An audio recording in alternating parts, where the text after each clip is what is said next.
ఒకటి చూస్తే పిఎఫ్ వడ్డీతో స్వల్ప పెరుగుదల ఉంది. ఒకటి పెడితే సంక్షేమ గ్యారంటీలు అని చెప్పి ఒకటి ఇచ్చిన హామీలను హామీలకు బడ్జెట్లో పెద్దపీట వేసి అసలు వీళ్ళు చూడండి నవ్వుకుంటారు మంచిగా. పాలన గిట్లుంటుంది. అలా అయితే ఏడుపు ఇట్లా మూతి బిగ్గరబట్టి ఇప్పుడు మన దొంగతనం చేసినోడు మేకపోతు గాంభీర్యం లేక వాళ్ళు ఉండేది. వీళ్ళు చూడు ఇలా చిరునవ్వు చూడు, వీళ్ళ నవ్వులు చూడు అంటున్నా.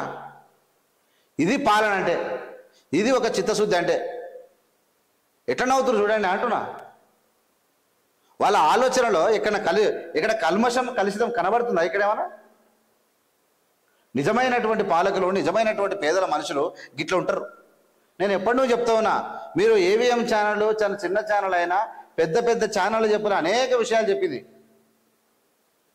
ఇక ఆ నవ్వు చూడవా ఏమర్థమవుతుంది మీకు? ఇక్కడ ఇచ్చిన హామీలకు బడ్జెట్లో పెద్దపీట వేసారు. 53,000 కోట్లు కేటాయించారు.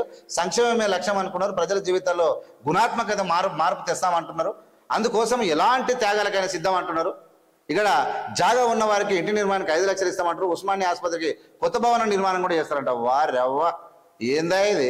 కృత్రిమ మేధతో ప్రజల జీవన స్థితిగతులకు మార్పు తెస్తాం. హామీలకు గత అప్పులకు అడ్డంకి కావు. హామీలకు గత అప్పులు అడ్డంకిలు కావు. అసెంబ్లీలో ఓటాన్ అకౌంట్ బడ్జెట్లో ప్రవేశపెట్టినటువంటి సందర్భంగా ఆర్థిక మంత్రి బట్టి విక్రమార్క గారు మాట్లాడినటువంటి విషయం ఇదైతే ఓటాన్ అకౌంట్ బడ్జెట్ ఇక్కడ 2,75,890 కోట్లు ఉందని చెప్పి చెప్తా ఉన్నారు. ఇక్కడ మనం చూస్తే సెగ్మెంట్కు 3,500 ఇందిరమ్మ ఇల్లు ఉంటాయి. 7,740 కోట్లు కూడా కేటాయించడం జరిగింది. ఉచిత విద్యుత్ కోసం 2,418 కోట్లు ఇస్తారు. ఆర్టీసీకి నెలకు 300 కోట్లు ఇస్తూ ఉన్నారు.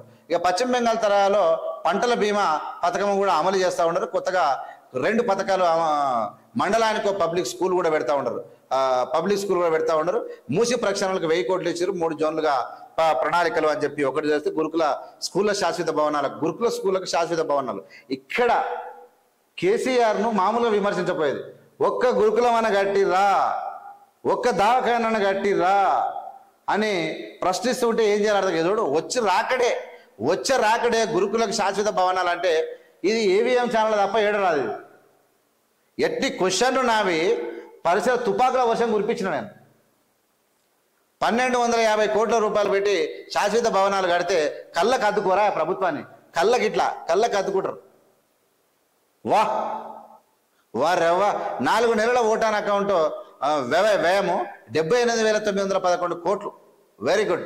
ఇందులో మూలధన వ్యయము 29,669 కోట్లు. ప్రస్తుతం బడ్జెట్లో 2.90 లక్షలతో కోట్లతో పోలిస్తే తాజా బడ్జెట్లో 14,505 కోట్లు తగ్గింపు అని చెప్పి ఒకటి చెప్తే, కేంద్ర గ్రాంట్లు 41,000 కోట్ల నుంచి 21,000 కోట్లు, అప్పుల రూపంలో 59,000 కోట్లు తీసుకున్నటువంటి అంచనా కూడా చూపించారు. Very clear. నాకు అన్నిటికన్నా ఎక్కువ ఇలా నవ్వు చూస్తేనే నాకు చూపిరే. ఈ నవ్వు చూడు, ఈ చిరునవ్వు చూడు, వీళ్ళ ఆనందం చూడు. ఈ ఎంత ఇట్లుంటుంది. ఇంతకు మొదలు ఫోటోలు అలా ఫోటోలు చూడు ఎట్లుంటాయి. వాయబ్బా ఇంత మింగినం మనం నవీనం అనుకో ప్రజలకు తెలుస్తుంది అనేది వాళ్ళ దాంట్లో ఉండేది. ఇక్కడ చూడు ఎట్లుంది. వారవ్వ షామి మీకు సల్యూట్.